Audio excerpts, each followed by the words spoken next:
నమస్తే. Welcome to our channel. Waves 2025 summit అత్యద్భుతంగా జరిగిందని చెప్పుకోవచ్చు. మరి ప్రధాని నరేంద్ర మోదీ గారు చీఫ్ గెస్ట్‌గా వచ్చిన ఈ ఫంక్షన్‌లో టాలీవుడ్ ఎంత ప్రత్యేకంగా నిలిచింది? అసలు ఎవరు ఏం మాట్లాడారు? తెలుసుకునే ప్రయత్నం చేద్దాం. దీన్ని పూర్తిగా విశ్లేషించడానికి మనతో పాటుగా ఉన్నారు ప్రొడ్యూసర్ కమ్ సినీ క్రిటిక్ రాహుల్ అయ్యర్ గారు. నమస్తే. నమస్తే అండి. నిన్న 2025 వేవ్స్ సమ్మిట్ అత్యద్భుతంగా జరిగిందనే చెప్పుకోవచ్చు. మరి ఈ సమ్మిట్‌లో జరిగినటువంటి దాంట్లో టాలీవుడ్‌లో ప్రత్యేకంగా ఆకర్షణీయంగా ఎవరు కనిపించారు? అండ్ ఎవరెవరు ఏ విధంగా మాట్లాడారు? వేవ్స్ సమ్మిట్ అనేది వరల్డ్ వాయిస్ ఆడియో విజువల్కి సంబంధించిన సినిమా అనే కాదు, ఏదైతే ప్రభావితం చేస్తుందో ఆ ప్రభావితానికి సంబంధించిన వాళ్ళని ఇంటర్వ్యూ చేసి ప్రభావితం అంటే ఇన్స్పిరేషనల్ పర్సనాలిటీస్ని ఇచ్చేది. ఈ 2025 ఇంకా ప్రత్యేక ఆకర్షణ ఎందుకుంది అంటే, పాల్గొన్న సెలబ్రిటీస్ అందరిలో 70% Telugu south India film industry నుంచి వచ్చిన వాళ్ళే అనమాట. ఇన్ని వివాదాల మధ్యలో కొట్టబిట్లాట్లున్న మన తెలుగు ఇండస్ట్రీ అంటే ఒకరి మీద ఒకరికి దూషణ ఉంది, ఒకరంటే ఒకరికి పడదు, ఆ ఫ్యామిలీకి ఈ ఫ్యామిలీకి గొడవలు ఉన్నాయి, ఆ ఫ్యాన్స్ ఈ ఫ్యాన్స్ అనుకొని చాలామంది మనం చాలా రకాలుగా ఒక 6 నెలల నుంచి న్యూస్లు చూస్తూనే ఉన్నాం. అలాంటిది ఈరోజు తలుక్కుమని తారలందరూ ఒకే దగ్గర కలవడం, అది నటన లేకపోతే నిజంగానే ఆ ప్రేమ చూపించారా అనడము. ముఖ్యంగా ఏదైతే కీరవాణి గారి మీద వస్తున్న ట్రోల్స్ అన్నిటినీ పక్కన పెట్టి, కీరవాణి గారు, శ్రేయా ఘోషల్, చిత్రమ్మ, మంగ్లీ, లిప్సిక వీళ్ళందరూ కలిసి గ్రూప్గా ఒక పర్ఫార్మెన్స్ ఇవ్వడము. అండ్ ఎన్ని రోజులు ఎంతమంది చిరంజీవి ఫ్యామిలీకి అల్లు ఫ్యామిలీకి గొడవ ఉంది ఉంది ఉంది అంటుంటే ఈరోజు మామ అల్లుళ్ళు కలిసి ఒకే స్టేజ్ మీద దర్శనం ఇచ్చారు. జియో ఓల్డ్లో ఉండే వేదిక మీద వేదిక సాక్షిగా మోడీ ప్రధాన అధ్యక్షుడిగా వ్యవహరించిన ఈ వేవ్స్ సమ్మిట్ 2025 వివరాలలోకి వెళ్తే, బాలీవుడ్ ఇండస్ట్రీ నుంచి ఒకరు, టాలీవుడ్ ఇండస్ట్రీ నుంచి ఒకరు కూర్చొని ఇంటర్వ్యూ చేయడం అనేది. దాంట్లో ప్రధానంగా చెప్పుకోవాల్సింది అక్షయ్ కుమార్ గారు చిరంజీవి గారిని చేసిన ఇంటర్వ్యూ. ఆ షో మొత్తానికి ఒక ఇన్స్పిరేషనల్ ఇంటర్వ్యూ. ఎందుకంటే చిరంజీవి గారు ఎక్కడ స్క్రాచ్ నుంచి 150 సినిమాల వరకు ఎంతమందికి సలాములు కొడితే ఆ స్టేజ్కి వస్తారో ఆలోచించండి. ఎక్కడ తగ్గుండాలి, ఎక్కడి నుంచి వచ్చాం మనము. ఒకప్పుడు చిరంజీవి గారిని ఈ ఫేస్ సూట్ అవ్వదు, అసలు హీరో మటీరియలే కాదు అని చెప్పిన చిరంజీవి గారు ఈరోజు తెలుగు సినిమా ఇండస్ట్రీస్ని శాసించే ఒక వ్యక్తులలో ఒకరైన ఒక వ్యక్తి.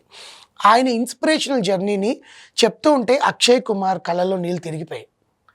This is how we also came. ఇలాగే వచ్చాం మేము కూడా ఇండస్ట్రీలో. అక్షయ్ కుమార్ ఎందుకు చిరంజీవి గారిని యాక్ట్ చేశారో చెప్పన, అక్షయ్ కుమార్కి బ్యాక్గ్రౌండ్ ఎక్కడ లేదు. He didn't come from any film fraternity background. Scratch నుంచి వచ్చి ఇన్స్పిరేషనల్ మూవీస్ తీస్తూ ప్రతి ఒక్క సినిమా అక్షయ్ కుమార్ చేసేది జనాల్లోకి ప్రభావితం చేస్తుంది. ప్రతి ఒక్కటి. There is one film, bathrooms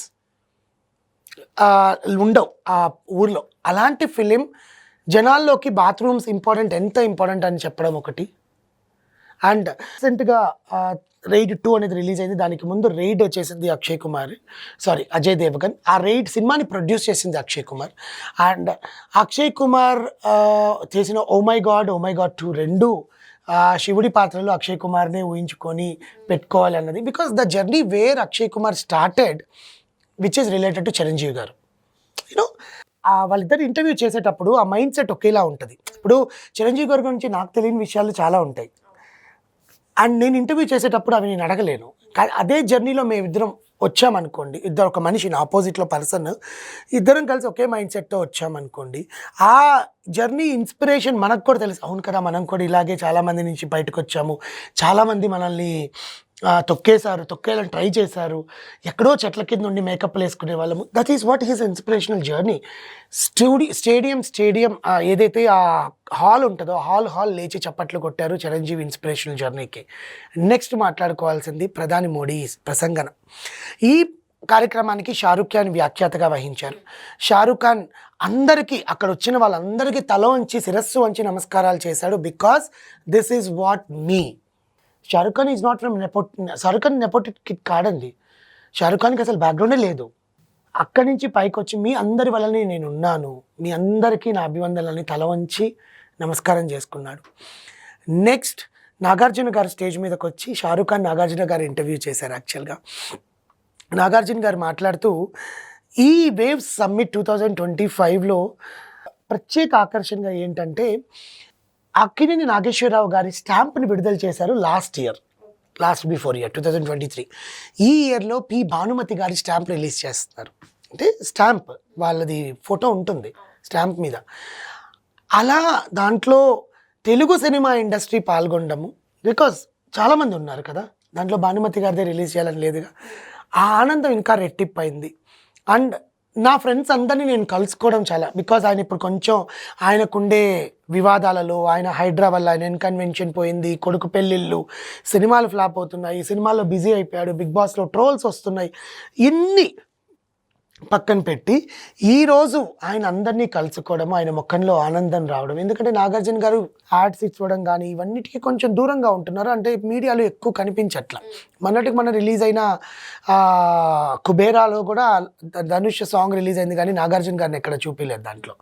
so ఇవన్నీ పక్కన పెట్టి ఫ్యాన్స్ అందరూ పండగ చేసుకునేలాగా మోడీ గారు వచ్చి నాగార్జునని హగ్ చేసుకొని మాట్లాడి, మీ నాన్నగారు సినిమాలు నేను చూశాను అని ఆయన చెప్పడము, these all very heart touching moments అనమాట. ఎందుకంటే వేరే ఇండస్ట్రీ ముందు తెలుగు ఇండస్ట్రీని పొగడ్డం మనకి ఎంత గర్వంగా ఉంటుందండి.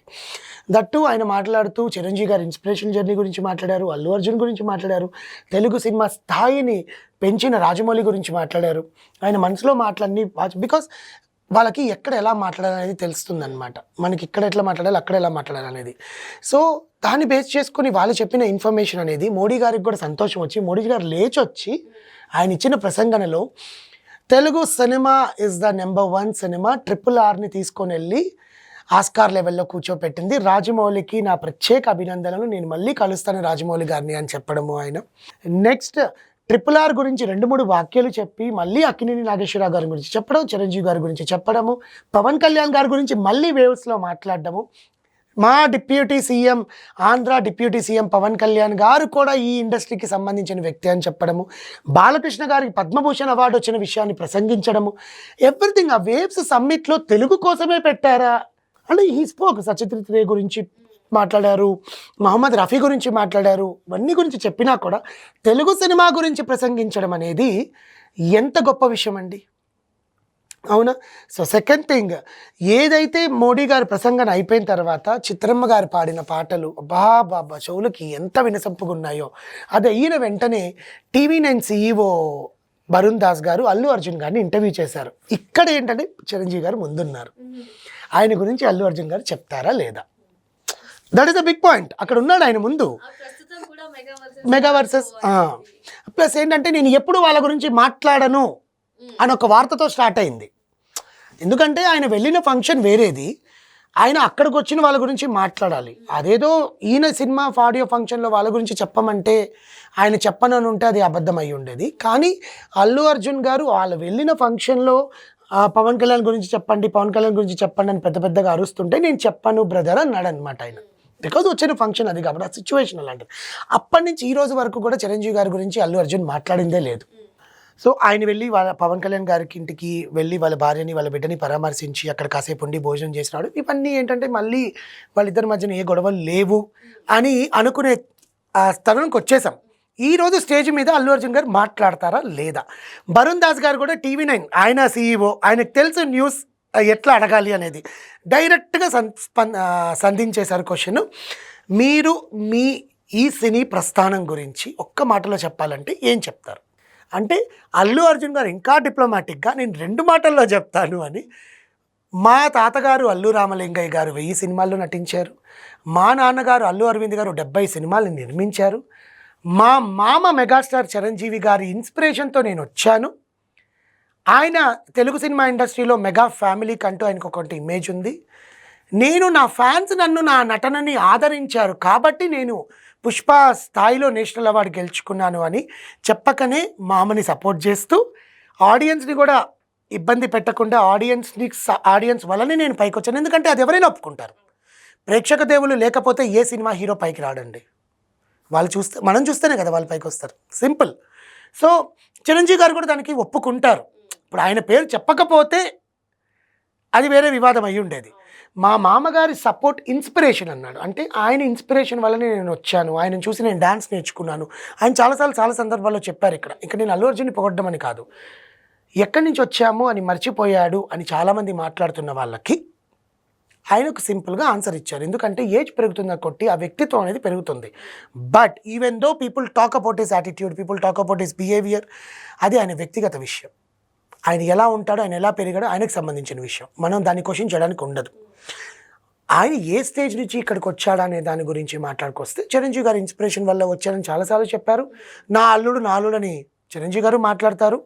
వాళ్ళిద్దరి మధ్యన విభేదాలు లేవని ఈరోజు క్లియర్ అయిపోయింది. బట్ ఇక్కడ ఇంకో ముఖ్య విషయం మాట్లాడుకోవాల్సింది ఏంటంటే, ఏదైతే ఆడియన్స్ బన్నీ ఫ్యాన్స్ మా అన్న అల్లు అర్జున్ అన్న అని చెప్పి అన్న ఎప్పుడు ఫ్యాన్స్ గురించి మాట్లాడు అని అంటున్న వాళ్ళకి ఈరోజు ఆయన అంతమంది ముందు నా ఫ్యాన్స్ వల్లనే, నా ప్రేక్షక దేవుల వల్లనే నేను ఈ స్టేజ్కి వచ్చి పుష్ప నేషనల్ అవార్డు గెలుచుకునేలాగా చేసినందుకు ధన్యవాదాలు అని చెప్పి, నా ఫిట్నెస్ అంటే నాకు ముఖ్యమండి, నేను సినిమా షూటింగ్స్ లేకపోతే ఫ్యామిలీతో గడుపుతాను, లేకపోతే ఎక్కువ జిమ్లో గడుపుతాను, ఈ ఏజ్లో కూడా నేను డాన్స్లు వేయాలి, వాళ్ళని ఆనందింపచేయాలి, వాళ్ళని అలరింపజేయాలి అంటే డూపు లేకుండా చేయాలి అని మాట్లాడుకోవడం ఒకటి.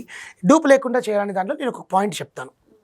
రీసెంట్గా ఇన్స్టాగ్రామ్లో ఏదో రీల్ చూస్తుంటే అల్లు అర్జున్ గారు జపాన్ ఫైట్ ఏదైతే ఉందో అది చేయలేదు, అది డూప్ చేశారు అని చెప్పి ఒక వీడియో వైరల్ అవుతుంది.